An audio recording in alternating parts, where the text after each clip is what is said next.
Hello students, today we will talk about general principles of pharmacology. Let us talk about the routes of drug administration.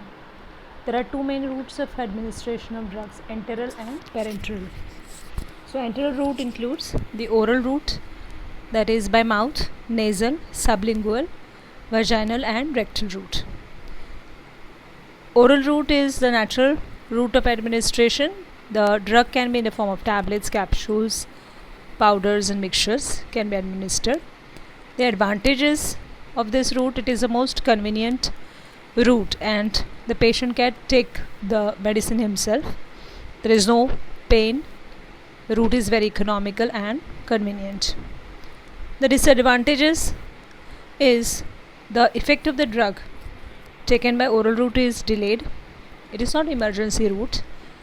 Next, the irritant drug cannot be given by this route, and also it cannot be used in case of the unconscious and the non-cooperative patients. Similarly, certain drugs we cannot give because they are destroyed by the gastric enzymes.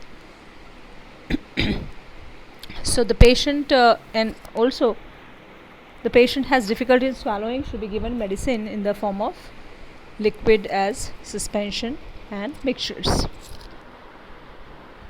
Now we go to the next one, that is sublingual route. The tablets are placed under the tongue, sucked. This route is used for administration of nitroglycerin tablets, which we use in the disease angina pectoris. Methyl testosterone in the form of sublingual routes, sublingual tablets is given as male hormone. Isoprenaline, which is given in the treatment of bronchial asthma. Now advantage here, the onset is quick and the overdose can be avoided. The drug is not destroyed by stomach enzymes. Metabolic destruction in the liver is avoided. The medicines are not allowed to swallow or chew, but it is kept below the tongue. Now we'll talk about vaginal route. This route is also used to produce systemic or local effect. So here we have clotrimazole vaginal suppositories used in the case of vulvovaginal candidiasis, or other medicines like ketoconazole, miconazole. These are for fungal infection. Then we have rectal route. The drug in the form of suppositories and enemas will be given. Glucose paraldehyde can be administered through this route. Then we have chlorpromazine suppositories given for vomiting control. Now suppositories are the medicines which are incorporated in the waxy base and they need to be stored in refrigerator. We have examples like indomethacin suppositories for rheumatoid arthritis. Aminophylline is for bronchial asthma. Then there is something called as enema. This is a liquid preparation introduced into the colon, and that is for purgation. So we have cortisone, which is given through this route in the ulcerative colitis. Then we have the parenteral route. So para is parallel to enteron. So this is by injection mode.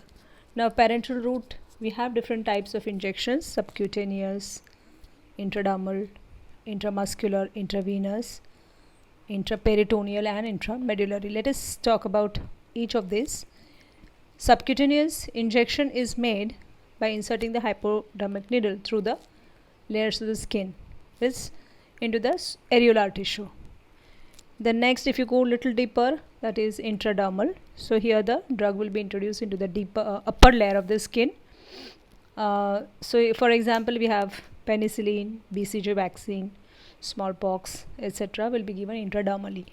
Then we have intramuscular. Now here you are going little deep, more deeply, say in the deltoid muscles or the gluteal muscles.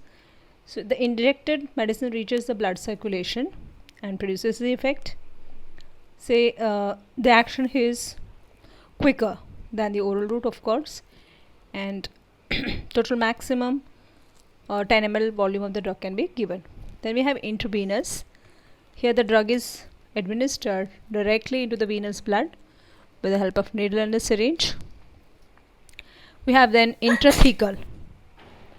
The injection is made by inserting the needle through interspinal spaces into the spinal fluid. Now here this is useful for spinal anesthesia and infections of the central nervous system. Then we have intraperitoneal. The drug is introduced with the help of syringe and needle in the peritoneal cavity. This is not commonly used in the clinical practice. We have intramedullary. Here the drug is administered with the help of syringe and the needle in the bone marrow. This is used when the difficulty in administering the drug, like blocking of veins in case of thrombosis or circulatory collapse. And this route should be avoided in the patient suffering from osteomyelitis or bacteremia. We talk about advantages of injection. Now, as we are directly injecting into the blood, so there is no absorption required. So this is a very rapidly responding route, and we can also use for unconscious patient, and the less dose of drug will be required compared to the oral route.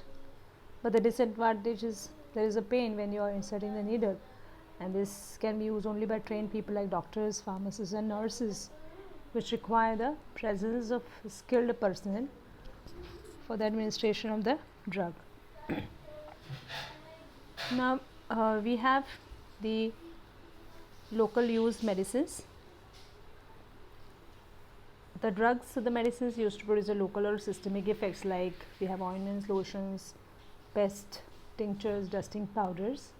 These are we are using into various body cavities, and for mucous membrane such as irrigation and instillation of medicine in the eye, ear, nose, throat, mouth, bladder, vagina. The preparation for local effect can be used at normal atmospheric or body temperature, and the care should be taken for expiry, checking the expiry, appearance and the name and the content of the medicine. The nasal drops, sprays, congestion, when used, the drug may be aspirated. And then we have skin preparations. The skin should be cleaned before application, and before application of ointments or powders, tincture, lotion, sprays, the eye drop should be installed carefully, and when installation of ear drops, use your aseptic techniques.